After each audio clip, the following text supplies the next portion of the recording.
बुद्धिमान है और सदा प्रसन्न है।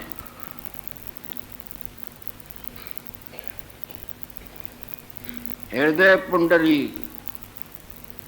जिसका हृदय कमल की तरह प्रफुल्लित है और सब प्रकार के व्यवहार का जिसको ज्ञान है। ये युगों युग जिया है, यमराज कई देखे हैं, कई संसार देखे हैं, और महागंभीर है।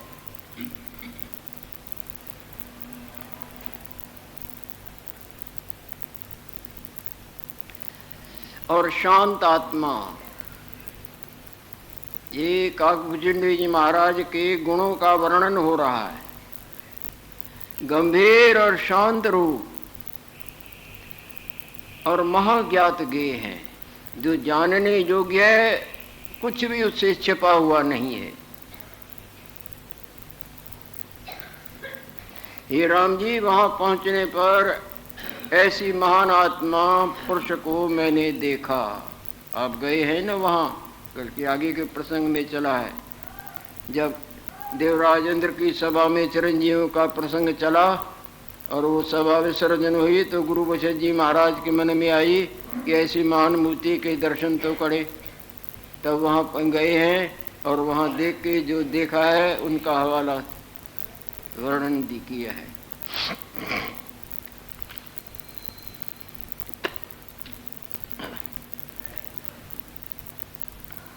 अब यहाँ दूसरा अध्याय आरंभ होने लगा है, 16वां अध्याय। इस अध्याय में किस तरह से काकभुजंडी जी महाराज से आपका मिलन होता है, क्या क्या चर्चा आपस में मिलते समय चलती है। काकभुजंडी समागम वर्णनम, काकभुजंडी जी महाराज के साथ मिलने की कैसी लीला हुई उसका वर्णन इसमें वर्णन कर रही हैं। गुरु बचन जी महाराज बोल रहे हैं, हे राम जी, उसके बाद मैं आकाश मार्ग से नीचे उतरा। ये ऊपर से जैसे मैं गया था नीचे का दृश्य देखा, अब मैं देख के नीचे उतरा। आप भी वैसे ही हैं, आप भी परम प्रकाश रूप हैं, स्वयं ज्ञान स्वरूप हैं। ग्रहण ही नहीं करते थे संसार को, तब भगवान ब्रह्मा जी ने जबरदस्ती ग्रहण कराया है कि संसार का हित भी तो करोगे ना, तुमको अज्ञान नहीं व्यापेगा।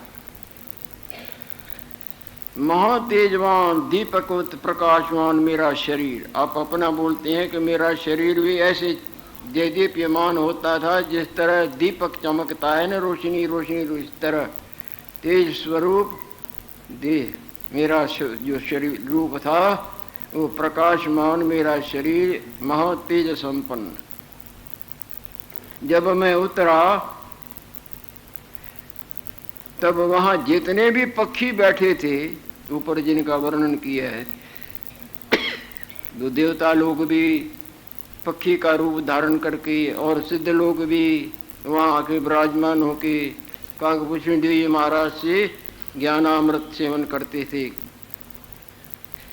तब मैं उतरा, जब उतरा तो जेते पक्षी बैठे थे, जैसे जोरदार हवा लगे तो वो कमल खिले हुए हों तो हिल जाते हैं ना, इसी तरह मेरा जहाँ उतरना वहाँ हुआ तो जितने भी वो पक्षी गण थे वो क्षोभ को प्राप्त हो गए। जैसे कोई महान मूर्ति आ जाए और सब हिल जाए, जैसे वायु कर कमल की पंक्ति क्षोभ को प्राप्त होती है, अथवा जब जोरदार भूचाल आता है तो समुद्र में भी हिलन हो जाती है। इसी तरह जैसे ही मैं वहां उतरा, महान मूर्ति हैं आप, बड़े तेजवान और समर्थ, तो वो जैसे भूचाल आने पर समुद्र में क्षोभ होता है, तैसे वो सब पक्षी क्षोभ को प्राप्त हो गए कि अचानक कौन सी महान मूर्ति आ गई है। उनके बीच में जो भुजंडी जी महाराज विराजमान थे, वो मेरे को देखने लगे।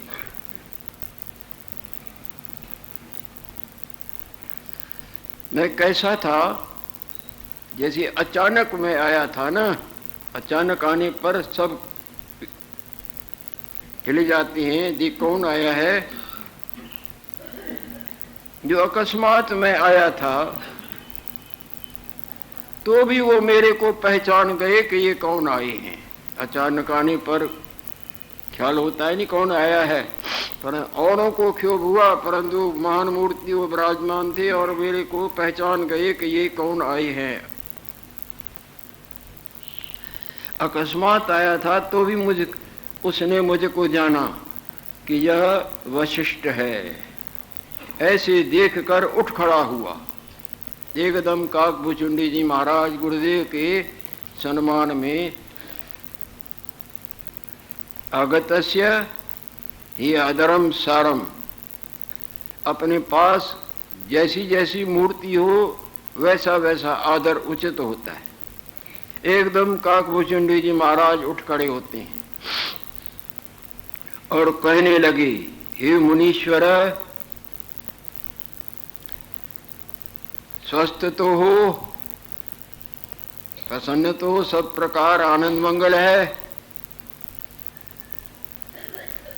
स्वस्थ तो हो और कुशल है, सब आनंद है, आप ठीक हो ये राम जी। इस तरह कह के अपने संकल्प से हाथ बनाए। ऐसे कहकर संकल्प के हाथ रचे और उससे मेरा अर्घ और पाद किया। अर्घपाद करते हैं नहीं यार, पहले ऊपर से जल घुमा के अर्घ करके फिर चरणों पर चरण धोते हैं कि थकाई हुई आएंगे, एक शीतलताई देनी कि बाहर से आए हैं, और दूसरा जैसे चरण पखाड़े जाते हैं।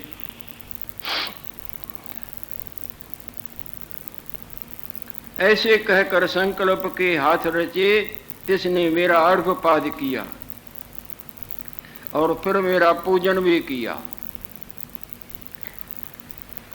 भाव संयुक्त पूजन करत भाई, प्रेम से पूजन, एक बार टालने की तरह नहीं, बड़े आदर से गुरुदेव का पूजन करते हैं। और उनके पास जो सेवादारी थे उनको दूर किया। वो वृक्षों के जो पत्ते बहुत बड़े बड़े थे ने, वो पत्ते वृक्षों के लिए और फट उनका आसन बनाया। आसन रचकर मुझको बैठा उस आसन पर, बड़े प्रेम से मेरे को उस आसन पर आसन दिया जाता है नहीं, आए को जेड़ी जैसी मूर्ति पूजन करके वो पत्ते अपने हाथ से, नौकरों से, सेवा वालों से नहीं, अपने हाथ से पत्ते उठाए और वो आसन दिया कि गुरुदेव विराजमान हो। और कहने लगे, अब भुचुंडी जी महाराज कह रहे हैं, अहो आश्चर्य है, बहुत आश्चर्य है। ये भगवान आपने बहुत कृपा करके मेरे को दर्शनों का लाभ दिया है। साधु नाम दर्शनम पुण्य तीर्थभूता ही साधव तीर्थम फलति कालेन सद्य साधु समागम। महान आत्माओं का दर्शन जब कोई पुण्य उदय होता है तब ही ये अलग लाभ प्राप्त होता है। ये तीर्थ स्वरूप है, पर तीर्थन का फल तो समय पर मिलता है न, जो कर्म किया वहाँ भली प्रकार। और इनके दर्शनों से तो तत्काल तीर्थ का फल प्राप्त हो जाता है। तीर्थों से भी उत्तम है कि उनका सत्संग, उनके दर्शनों से वर मुक्ता की निवृत्ति, परमार्थ परायणताई और उपदेशामृत का सेवन, ये तीर्थों से भी उत्तम है। तीर्थों के लिए तो धन की आवश्यकता होती है, और धन बिना छलबल झूठ सच किए नहीं प्राप्त होता है। और इनके दर्शन से कौन से धन की आवश्यकता होती है। तीर्थ भी जब भली प्रकार सेवन करे तब वो भी समय पर नहीं, आगे चल के फल प्राप्त होता है। और उनके तो न धन की आवश्यकता है और न कोई और, अकस्मात अपने आप दर्शनों का लाभ और ज्ञानामृत की, जो ज्ञानामृत सदा के लिए सुखी कर देता है, माया जाल से छुटकारा दिला दे। अहो आश्चर्य है, हे भगवान तुमने बड़ी कृपा कर दर्शन दिया है।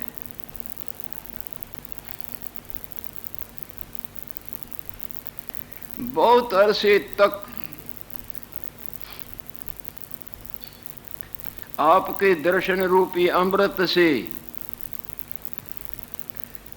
हम सारे वृक्ष सहित तृप्त हो गए। बहुत अरसे तक मानो हमको ये आपके दर्शनों का महान पुण्य प्राप्त हुआ। देखो बड़ों का मिलना कैसे होता है।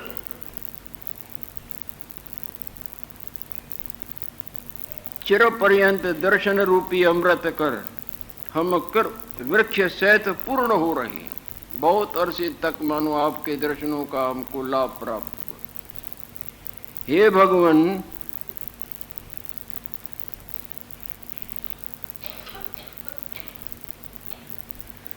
मैं समझता हूं मेरे जो कोई पुण्य इकट्ठे हुए होंगे ना, बहुत अरसे के,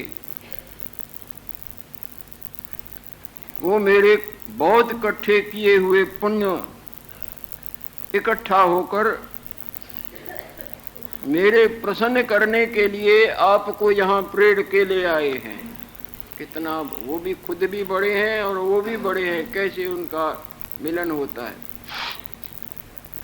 मेरे पुण्य जो इकट्ठे हुए थे सो इकट्ठे होकर तुमको मुझे खुश करने के लिए प्रसन्नता के निमित्त में प्रेर ले आए हैं। नहीं तो आपको क्या लो, वो भी पूर्ण है, वो भी पूर्ण है। परंतु समझता हूँ कि मेरे कोई जो बहुत अरसे के पुण्य इकट्ठे हुए मुझे खुश करने के लिए आपको यहाँ ले आए। हे मुनीश्वर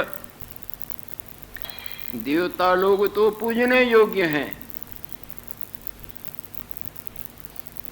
उन देवताओं के भी आप पूजनीय हैं, क्योंकि आप ज्ञान स्वरूप हैं, साक्षात ब्रह्म रूप हैं। भगवान जैसे जिसके शिष्य हैं, जिनको संसार में प्राणी भगवान करके पूजते हैं, वो भी उनके शिष्य हैं। और उनको भी कैसे कैसे झिड़कें देते हैं कि मेरी बात का अनादर करोगे तो ये जन्म मरण कहीं गया नहीं है। देवता पूजने योग्य हैं, तिनके भी तुम पूज्य हो। तो आपका आना किस निमित्त हुआ है?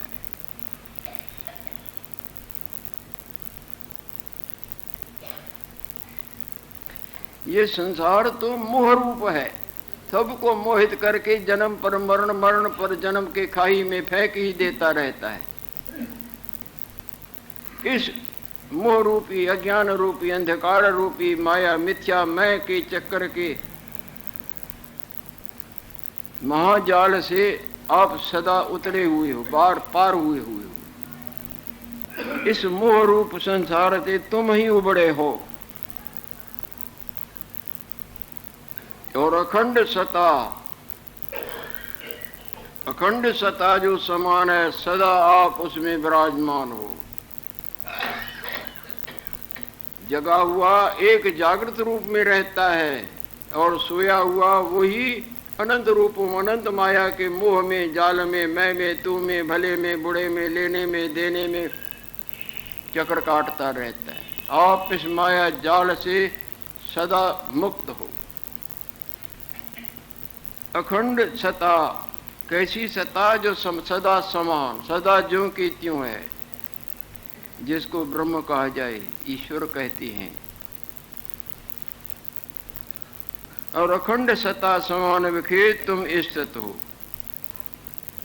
और सदा निर्मल हो। ये भुचुंडी जी महाराज गुरु वशिष्ठ जी महाराज की स्तुति कर रहे हैं।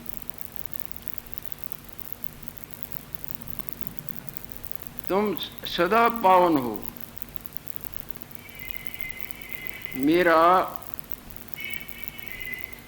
जो वास्तव में पूछना है, अभीष्ट जो मेरा पूछने का मतलब है, कहने का अभीष्ट प्रश्न यह है कि आपका यहाँ आना किस निमित्त हुआ है।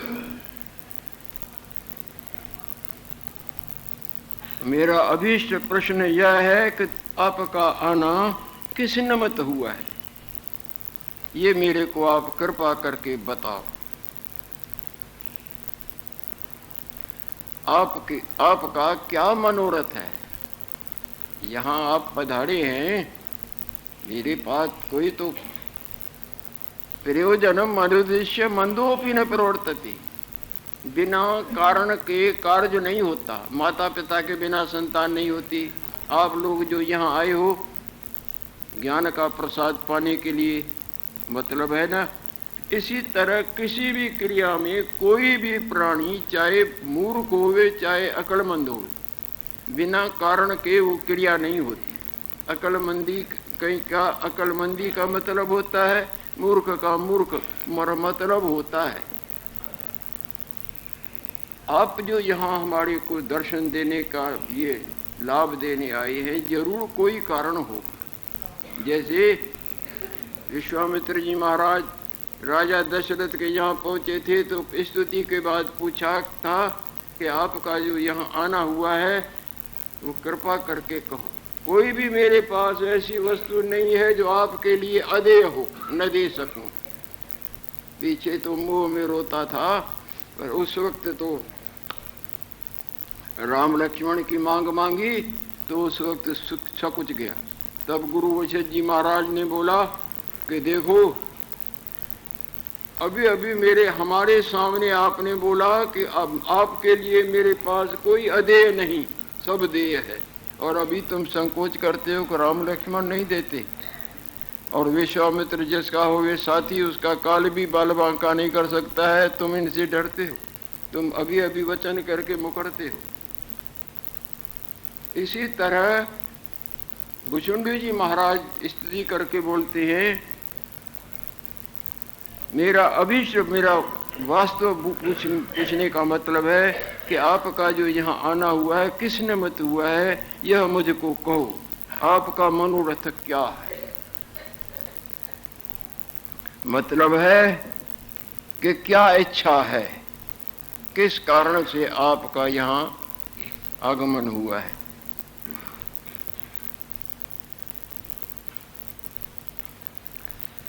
आपके चरणों का दर्शन करके मैं सब जानता हूँ। काकभूषण जी महाराज बोलते हैं, वो तो मैं जानता हूँ कि आपका आना किस लिए हुआ है, परंतु तो भी मर्यादा ऐसी होती है। और आपके चरणों के दर्शन करके मैं तो सब कुछ जाना है जिस निमित्त आपका यहाँ आना हुआ है।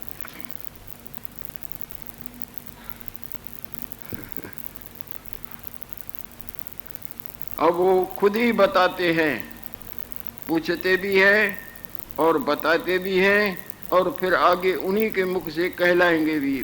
बहुत अक्लमंद हैं, ईश्वर स्वरूप हैं, मामूली चीज तो नहीं है। जैसे ही गुरु वशिष्ठ जी महाराज, तैसे ही काकभूषण जी महाराज। और आपके चरण के दर्शन करके मैं तो सब कुछ जाना है जिस निमित्त आपका यहाँ आना हुआ है। और खुद भी सुनाते हैं और आगे क्या विनती करते हैं। उधर काल भगवान डरा रहा है भाई, काल से सब कोई डरता है ना, इसीलिए आगे सुनने की इच्छा रखिए।